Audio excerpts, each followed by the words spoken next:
Mr. President, I am exercising India's right of reply to the diatribe that we heard this morning from the Prime Minister of Pakistan. Mr. President, this August forum witnessed today a new low on its 75th anniversary. The leader of Pakistan today called for those who incite hate and violence to be outlawed. But, as he went on, we were left wondering, was he referring to himself?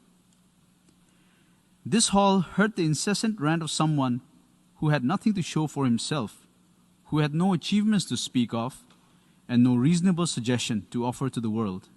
Instead, we saw lies, misinformation, warmongering, and malice spread through this assembly. The words used today at this great assembly by the leader of Pakistan demean the very essence of the United Nations.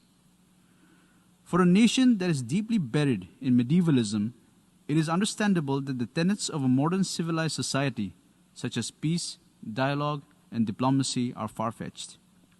Allow me, Mr. President, to jog their minds a little about the stellar record of Pakistan. This is the country that brought genocide to South Asia 39 years back when it killed its own people. This is also the country that is shameless enough not to offer a sincere apology for the horrors it perpetrated even after so many years. This is the same country that provides pensions for dreaded and listed terrorists out of state funds. This is the same country that has the dubious distinction of hosting the largest number of terrorists proscribed by the United Nations.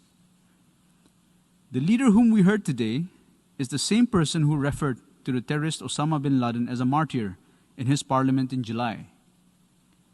The same leader who spewed venom today admitted in 2019 in public in the US that his country still has about 30,000 to 40,000 terrorists who have been trained by Pakistan and have fought in Afghanistan and in the Indian Union territory of Jammu and Kashmir. This is the country that has systematically cleansed its minorities, including Hindus, Christians, Sikhs, and others, through the abuse of its blasphemy laws and through forced religious conversions.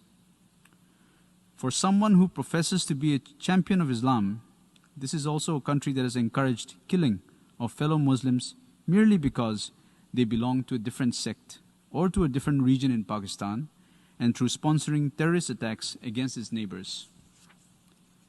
The only crowning glory that this country has to show to the world for the last 70 years is terrorism, ethnic cleansing, majoritarian fundamentalism, and clandestine nuclear trade.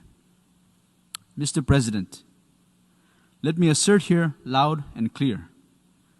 The Union Territory of Jammu and Kashmir is an integral and inalienable part of India.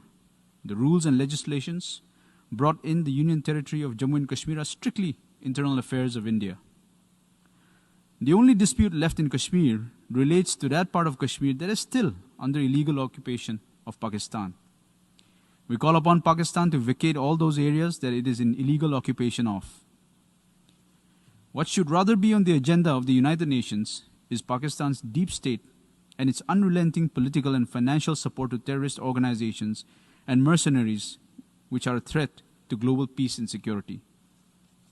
The only way for Pakistan to become a normal country is to abjure its moral, financial, and material support to terrorism, turn its attention to the problems faced by its own population, including its minorities, and stop misusing UN platforms to further its nefarious agenda. Thank you, Mr. President.